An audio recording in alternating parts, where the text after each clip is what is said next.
Hi guys, thank you so much for joining our career preview and pre-BYB with your recruiter. This is UMKC speaking, one of the managers here in Prime Summit Life Insurance Agency. Alright, let's start.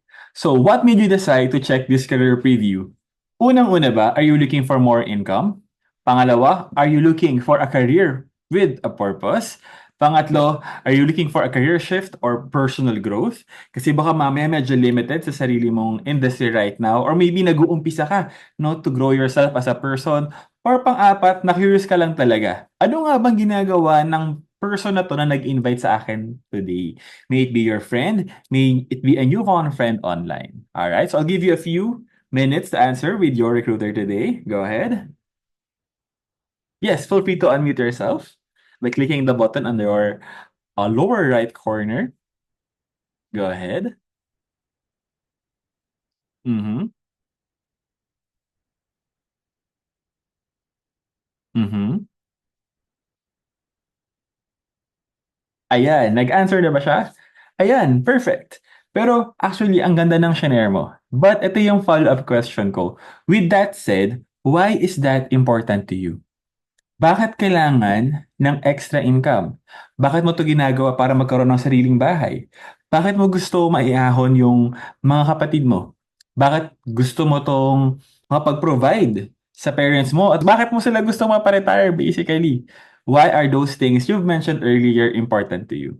Next, paalala ko muna si PruLife UK. So our company has been established and has been part of the industry no since 1996 in the Philippines. All right? At ang maganda dito, siya ang pioneer ng VUL in the Philippines.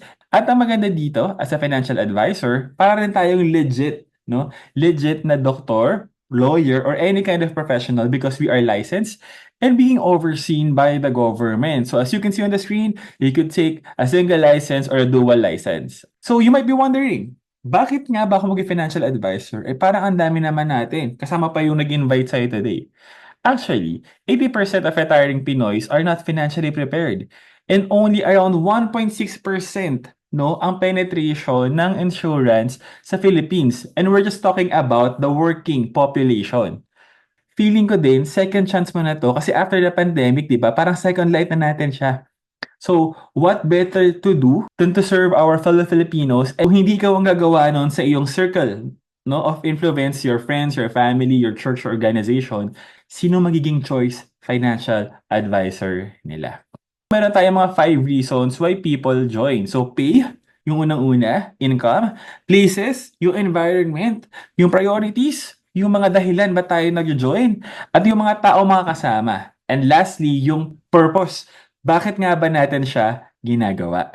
Paano nga ba magkakaroon ng income dito? So what do we do as financial advisor? You have to talk to 2 people a day. You can talk about educational funding pag may kids sila or kapatid na pinapaaral, retirement funding for our tito and titas, and critical illness for everybody who's breathing and living.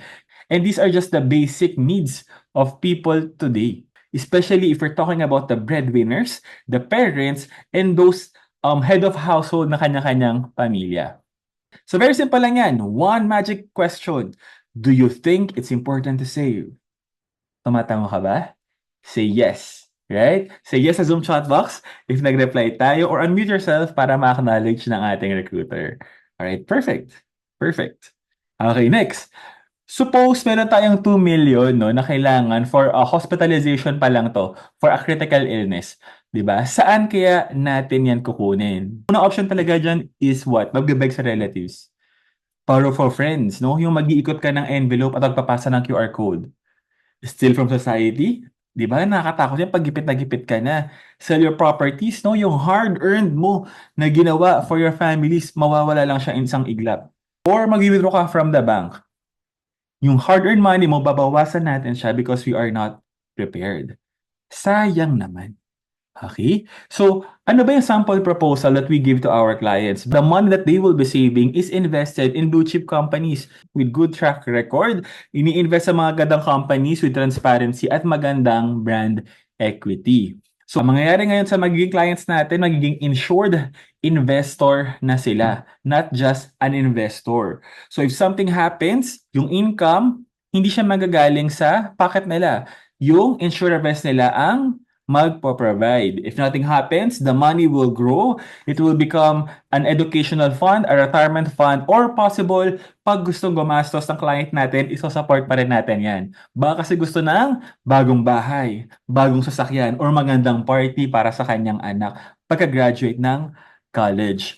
Regardless, the income is intact, the income is growing, and the risk is taken from our clients.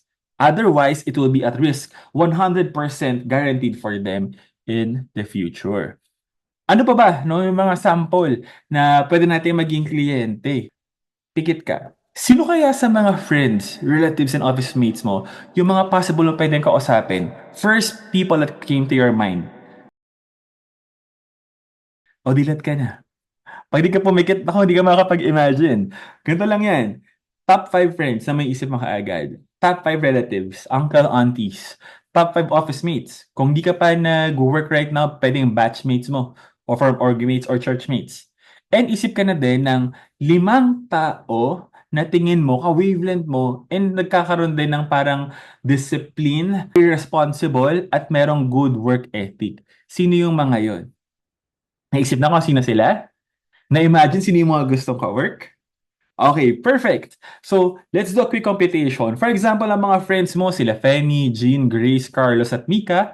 Ang mga relatives mo na parang kumuha ng policy with you, sila Uncle Dance, no? Sila Kuya Kim, sila Lucas, si May, si Sandra. At ang mga office mates mo na sila Jai, Anya, Lino, Alona, and Jera, kumuha ng policy yan sa'yo. Okay, ang total premium lahat yan pag in-add up natin would be 1.3 million. This will be your new best friend, the 45%, because that will equal to your commissions. Okay, so that will be a total of 587,000 divided by 12. It will give you 48,000 roughly monthly. Okay, that's still higher than the average minimum wage in the Metro Manila right now. And let's say, wais ka, magaling ka din. Dinagdagan mo pa yan ng invites mo, no? Your 5 friends or kakilala na possible din at kailangan din ng opportunity that you are hearing today. Kasi pag ginawa natin yan, magkakaroon tayo ng 10% override commissions from them. For example, you and your friends earn the same. 5 yan. So 48,000 times 5, your second best friend will be the 10%. That will give you additional of 24,000 pesos. Let's add it up from your sales and from your recruitment efforts. That is equal to 73,000 pesos. That is the average income of a manager or a senior senior employee already in an organization. The question is, how fast do you want to get this? A typical agent here earns up to 50,000 per month with 45% on sale, and of course, may additional incentives pa every month. However, the person that recruited you today is called Assistant Unit Manager. Meron na siyang, again, parang kanina, 50,000 per month. Meron pa siyang additional 10%. Meron pa siyang additional na incentives every month. Ibig sabihin, ang ganda na ng title, Assistant Unit Manager, ibig sabihin, hindi ka magiging agent lang dito. Possible ka maging branch manager. And that's the ladder that is open to everybody. Possible ikaw ang recruiter mo, unit manager, ng sabay. Kung sa school, isa lang ang pwedeng valedictorian, dito pwede dalawa. Ano nga ba yung opportunities for a unit manager? So aside sa sales and recruit, meron pa tayong additional 25% override on the overall team production. For example, ang production ng team or ang sales ng team is 25 million. That's additional 230,000 per month aside dun sa nakita nyo kanina. So when you become a branch manager, you could franchise the company already and have your own insurance agency and governing multiple agents. Ibig sabihin dito, nagkakaroon ka talaga ng totoong negosyo. Just like these people that inspired me and other generations of agents in ProLife UK. So we have here Dom, 28 years old. Marco from Mindanao pa to guys, 27 years old. We have John here, 34 years old. We have Sarah, 29 years old, na-recruit to guys via sa Facebook lang. And we have Genki, no? In-invite lang kababata niya dito, 31 years old. Imagine, Ang saya sa feeling na yung best friend mo nung high school, elementary, college, and sa church, nandito lahat. Earning the amount and income you saw earlier. At ang goal natin dito is for you to become a branch manager. Pero ka na namang additional na 20% override. And of course, become the president and CEO of your own agency. Ito yung pinaka-importante. 1.5 million income every month. Ulitin ko ha, 1.5 million every month. If meron pang ganyang work and career, let me know. Okay? If wala ka pang maisip now, dito ka na legit. Now, let's talk about the places. The second reason why people join. Dito, marami talagang travels. Mahilig ka ba mag-travel?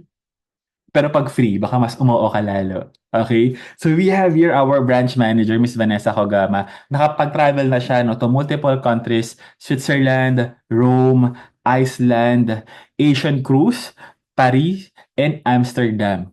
Imagine, if open to sa kanila, open din to for us. In fact, in your first 90 days, possible ka kaagad magkaroon ng first trip. And required tayo mag-join dyan para makita mo paano nga ba mag-alaga si Pru after mo alagaan yung mga kliyente mo at saka mga recruit natin. Alright? At ang maganda pa dyan, yung mga succeeding travels natin, open up to 4 seats, pwedeng isama ang kapamilya, at kung may visa, care of Pru pa yan. But, ito yung trips na hindi ka tinipid. Kasi dito, each seat or each travel, ang budget per head ni Pru is 120,000 to 150,000. So, gone are those days na tipid-tipid yung travel natin. Dito si Pru, siya ang bahala sa pahinga mo. So, we have here example travel no, ng mga agents natin. One from Osaka, one from Dubai. Ato guys, yung mga kasama natin sa Switzerland. And of course, kung dati nag-Asian cruise, no? Si Miss Van, dito naman guys, Alaskan cruise with fellow agents and teammates. Next, tingin sa screen. Baka ito naman, the reason why would you be joining? Yung mga priorities natin. Importante ba sa'yo how flexible your time is? Is your goal not to work in a cubicle? Kasi napapagod ka na, nasisigipan ka na sa 4 na walls ng office natin. Baka gusto mo rin, no, mag-focus sa family. Gusto mo na magka-baby. Gusto mo makita, no, yung formative years ng mga anak natin at maging present ka sa kanila. Or baka naman gusto mo ng work-life harmony. Ibig sabihin, hindi ka limited sa trabaho na bahay-office lang. Dito, pati yung bakasyon kasama na sa work. Growing together, kasama na siya. Working together, kasama din siya. At walang politics. At yung mga accountability bodies mo, sabay-sabay kayong aangat. Tulungan culture talaga siya. Fun, young, and goal-driven professionals. Dito guys talaga game na game ang lahat. May it be sa learnings, may it be wearing the same clothes, may it be mga gala natin, eating together and growing together. Iba talaga kapag yung environment kung saan ka nilagay is supportado ka kasi dito mag-grow ka talaga. At lastly, ito yung reason why we all joined and why we all stayed. Yung sense of purpose na ginagawa at binibigay ni Pru kasi para siyang career with a mission. So one example here you can see on the screen is a client testimonial na nagkaroon ng stroke at 29 at yung payout na nakuha niya because of this unforeseen circumstance. At currently, our district or our organization has this drive called Piso Fund. People in insurance saving others, wherein nag-aalat tayo ng budget no, para sa mga tao or charity na gusto nating tulungan for that month. Imagine, yung goal mo no, to actually give back to the community aside sa tithing natin sa church, dito nagagawa din natin siya at pinapractice din natin siya. So kanina nabanggit natin pay, places, priorities, people, and purpose. Pero the question is, ikaw, papayag ka na bang mag-join? Recap lang tayo. What part of the presentation did you like? Okay? At ano nga ba yung help needed na kailangan natin before we proceed with our career preview and journey as a financial advisor? Clear ba? Clear? Why is it important to you? Number one. Pangalawa, what did you like? And pangatlo, ano yung help needed natin? Okay?